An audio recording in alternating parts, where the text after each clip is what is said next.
मिलाद र लक्ष्यवतीको महिमा लक्ष्यवतीको पूजन हामीलाई जन्म धेरै जन्म हुन्छ र मात्र यस्तो पवित्र कार्य गर्ने अवसर प्राप्त हुन्छ भन्छ। त्यस्तै प्रकारले हामीलाई पनि हाम्रो कुलपितृको आशीर्वादले गर्दा आज हामीले यस्तो दिव्य कार्यक्रम गर्ने अवसर प्राप्त भएको छ। जब हाम्रा कर्महरूको उदय हुन्छ, भाग्यको उदय हुन्छ र पनि यस्तो कार्य गर्ने अवसर हामीलाई प्राप्त भएको हुन्छ। हुन त भगवानको पूजा भनेको श्रद्धाले गर्ने कुरा हो। पत्रम पुष्पम फलम तोयम भन्छ। बहुजात तथा होमा कार्यक्लेशा तिरिस्तरै नभावेन बिना देवो मन्त्र यन्त्र फलप्रदा भन्छ। जति ठुलो यज्ञ गरे पनि, तिलको पहाड बनाएर दान गरे पनि, हजारौं गाई ल्याएर दान गरे पनि, करोडौं रुपियाँ ल्याएर खर्च गरे पनि, यदि भित्रबाट श्रद्धा भक्ति भाव यदि छैन भने यो मन्त्र यन्त्र तन्त्र केहीले पनि काम गर्दैन।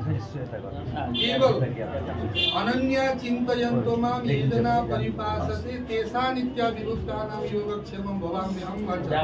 कसैले अनन्य भावले चिन्तयुक्त भएर कसैले मेरो चिन्तन गर्छ, ध्यान गर्छ भने उलाई के चाहिएको छ सबै कुरा म आफै दिन्छु भन्नुहुन्छ। माग्न पनि पर्दैन भगवानसँग। पत्र पुष्प मात्र चढाइ हुन्छ, छैन केही भने पनि पत्र पुष्प मात्र चढाइ हुन्छ। र कुनै यज्ञ मात्रै गर्नुपर्ने पनि छैन भन्छ हाम्रो धर्मशास्त्र। यज्ञ मात्रै गर्नुपर्ने भन्ने पनि छैन भन्छ। के भन्छ भन्दाखेरि हाम्रो मिठो बोल्नु पनि धर्म हो। धन सम्पत्ति कमाइएको छ, अरूलाई दान दक्षिणा गर्ने, प्यासेलाई पानी खुवाउने, निर्वस्त्रलाई वस्त्र दिने, जो अज्ञानीलाई ज्ञान प्रदान गर्नु पनि यो पनि धर्म हो भनेको छ। आफ्नो घरमा परिवारमा अनुशासन बताउनु, आफ्नो परिवारलाई ज्ञानका कुराहरूलाई बताउनु पनि धर्म हो। त्यसकारणले धर्मका बाटाहरू धेरै छन्। धर्मेण हन्यते व्याधि, धर्मेण हन्यते ग्रह, धर्मेण हन्यते शत्रु, यतो धर्म ततो जय भन्छ। धर्म गर्नाले कर्म र धर्म पनि एउटै चिज हुन्। कर्म राम्रो छ भने त अटोमेटिक धर्म नै छ त्यसमा। त्यसकारणले जसले धर्म गर्छ, जसले कर्म राम्रो गर्छ, उसको अटोमेटिक यो दिमागमा पोजिटिभ ऊर्जा हुन्छ। उसले कुनै व्यापार गर्छ अथवा कुनै बिजनेस गर्छ भने उसले त्यही मात्र सोचेको हुन्छ जसमा फलिभाग हुन्छ, जसमा धन सम्पत्तिले सधैँभरि लक्ष्मीले वास गर्नुहुन्छ, त्यस्तो हुन्छ। र जसले धर्म कर्म दुवैलाई अगाडि लिएर अगाडि बढेको छ भने उसको शरीरमा कुनै किसिमको रोग आदि व्याधिले पनि छुँदैन र उसको घरमा पनि कुनै किसिमको भूत प्रेत पिशाच आदिको बाधा पनि हुँदैन। धर्म कर्म दुवै राम्रा छन् भने र ग्रहले पनि केही बिगार्न सक्दैन। नवग्रहहरू पनि हाम्रो यही शरीरमा विराजमान हुन्छन्, सबै ग्रहहरूले पनि उसले केही पनि गर्न सक्दैन। त्यसकारणले अत्यन्तै श्रद्धा भक्ति भाव राखेर उहाँहरूले पनि अत्यन्तै राम्रो कर्म गर्नुभएको छ। यो अत्यन्तै सौभाग्य हामीलाई प्राप्त भएको छ। धर्मशास्त्रमा के भन्छ भन्दाखेरि नवित्र पादे नकर्ममानी नवेद शास्त्र ध्वनिगर्जितानि स्वाहा सोदाकार विवर्जितानि संसान्य गृहानि ज्ञानी तानि भन्छ। जति पनि यो ब्राह्मणको हाम्रो यो घर बनाइसकेपछि पनि ब्राह्मणको पाउ परेको छैन भने यदि त्यो घरमा स्वाहाकार भनेको पितृको यज्ञ भएको छ, स्वदाकार पितृको यज्ञ भएको छैन, स्वदाकार देवताको यज्ञ भएको छैन, र त्यो घरमा कुनै साधु सन्तको पनि चरण स्पर्श भएको छैन र त्यो घरमा कुनै पनि यज्ञ यज्ञादि भएका छैनन्, न वेद जस्तो वेदहरू शास्त्रहरूको उच्चारण त्यो घरमा भएको छैन भने त्यो घर संसार तुल्य हो। त्यस कारणले गर्दा हामीले यस्तो वास्तु पुरुषको स्थापना गरेर वास्तु आदिका यज्ञहरू गर्नुपर्दछ। कुनै पनि घर प्रवेश गर्दाखेरि हामीले वास्तुको पूजा गरेर मात्रै त्यो घरमा प्रवेश गर्नुपर्दछ। वास्तवमा हामीले यो वास्तु भनेको हामीले गृह प्रवेश गर्दा बित्तिकै गर्नुपर्ने चिज हो। हामीको चलन के छ भन्दा एउटा घर बनाऊ, अर्को थपौँ, फेरि बनाउला भन्ने चलन छ। तर गृह वास्तु भनेको चाहिँ गृह प्रवेश गर्दा बित्तिकै गर्ने कुरा हो। यो वास्तु भनेको एउटा ठुलो भए एउटा बनाउनु, नभए 5 वटा बनाउनु। गृह वास्तु भनेको यो वास्तु के हो म थोरै बताउँछु है। एकछिन डिस्टर्ब नगर्नु। थोरै यो वास्तुको बारेमा थोरै बताइदिन्छु। यो गृह वास्तु भनेको के हो भन्दाखेरि भगवान शिवजी र त्रिपुरासुर नाम गरेका दैत्य 1000 वर्षसम्मको उहाँको लडाइँ चल्यो। त्यो लडाइँमा एउटा शिवजीको पसिनाबाट एउटा विकराल स्वरूप पुरुष उत्पन्न भयो भनेर भन्छ। त्यो वास्तु पुरुष हो। त्यसको अन्त कहिले पनि भएन। हामी त अब पढ्छौँ, एउटा निश्चित समयमा हाम्रो अगाडि पढाइ हुँदैन, उसले चाहिँ विकराल स्वरूप हुँदै गयो। अनि उसले खाना पिउनको लागि केही पनि प्राप्त गर्न सकेन, राक्षसहरूलाई सोध्छ खान्छ, देवतालाई सोध्छ खान्छ। अनि त्यस्तो देखेर चाहिँ ब्रह्माजीसँग चाहिँ ती देवी देवताहरू प्रार्थना गर्न गए, राक्षसहरू प्रार्थना गर्न गए। अनि ब्रह्माजीले चाहिँ किन उत्पन्न गर्नुभयो तब यस्ता दिव्य यस्ता पुरुषलाई जसले हाम्रो सबैको भक्षण गर्दैछ, सबै तहस नहस गराउँदैछ भनेर भन्दा ब्रह्माजीले के भन्नुभयो भन्दा त्यसलाई छोपेर पृथ्वीमा लगाएर फ्याँकिदिनु भनेर भन्नुभयो। देवताहरूले यो माथिको भागमा छोप्नुभयो र राक्षसहरूले यहाँदेखि नाभिदेखि तलको भागमा छोपेर उँधो मन्टो गराएर त्यो वास्तु नाम गरेको पुरुषलाई फ्याँकिदिनु भयो। र त्यो फ्याँकिसकेपछि त्यो वास्तुले फेरि तपस्या गरौँ ब्रह्माजीको लागि। त्यही फ्याँकिसकेपछि ध्यान गरौँ, तप गरौँ।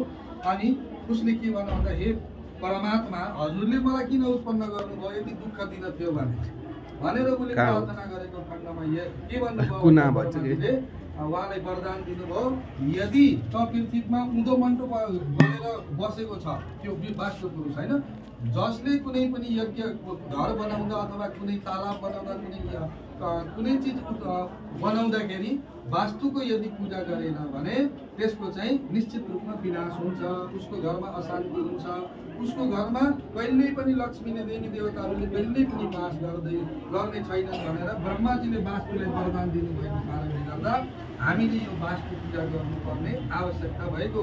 किन भन्दा यो शास्त्रहरूमा उल्लेख भएको कारणले गर्दाखेरि भएको वास्तु भनेको उँधो मन्टो गरेर लेटेको हुन्छ, सुतिराखेको हुन्छ र यो महिना 3 महिनामा पूर्व पश्चिम उत्तर दक्षिण हुँदै घुमिराखेको हुन्छ। जता मन्टो हुन्छ, जता कुत्ता हुन्छ र जता वास्तुले हेरेको हुन्छ त्यतातिर वास्तुको पूजा गर्नु हुँदैन। त्यतातिर दोषयुक्त हुन्छ, जहाँ ढाड पर्छ, जतातिर वास्तुको चाहिँ जो केही पनि पर्दैन, खुट्टा पनि नपरेको ठाउँ, टाउको पनि नपरेको ठाउँ र जता हेर्दैन तेस्रो ठाउँमा जुन ठाउँ छ त्यो ठाउँमा वास्तुको पूजा गर्नुपर्छ भनेर बताएको छ। त्यस कारणले गर्दाखेरि हामीले यहाँ आज हाम्रो घरमा पनि सुख शान्ति प्राप्ति होस्, सबै प्रकारको मङ्गल प्राप्ति होस् भनेर हामीले वास्तुको पूजा गरेका छौँ। र यो लक्ष्यवतीको मैले संक्षेपमा भने हामीलाई होइन, लक्ष्यवतीको महिमा के छ भनेर भन्दाखेरि नैमिषारण्य नाम गरेको क्षेत्रमा सोनकादि 88,000 ऋषिहरूलाई श्री शुद्धजी नाम गरेका एउटा ऋषिले यो कथा सुनाउनु भएको थियो। 18 पुराणहरू वाचन गर्नुभयो अनि सबै पुराण वाचन गर्दै गर्दा 1000 वर्षसम्मको दिव्य सङ्कल्प लिएर बस्नु भएको थियो ऋषिहरू। 88,000 वयोवृद्ध हुनुहुन्छ, 84 गरिसक्नु भएको थियो, परम ज्ञानी हुनुहुन्थ्यो, उहाँले नजानेको कुरा केही पनि थिएन, परम ज्ञानी हुनुहुन्थ्यो। 1000 वर्षसम्मको सङ्कल्प लिएर बिहानको समयमा सन्ध्यावन्दन, दिउँसोको समयमा पाठ पारायण र बेलुकाको समयमा कथाहरू र रात्रिको समयमा भगवानको भजन कीर्तन गाउँदै 1000 वर्षसम्म बिताउँदै हुनुहुन्छ। उनी पुराणहरू, उपनिषदहरू, वेदहरू सबै शास्त्र कथाहरू प्रवचन गरेर भ्याइसके।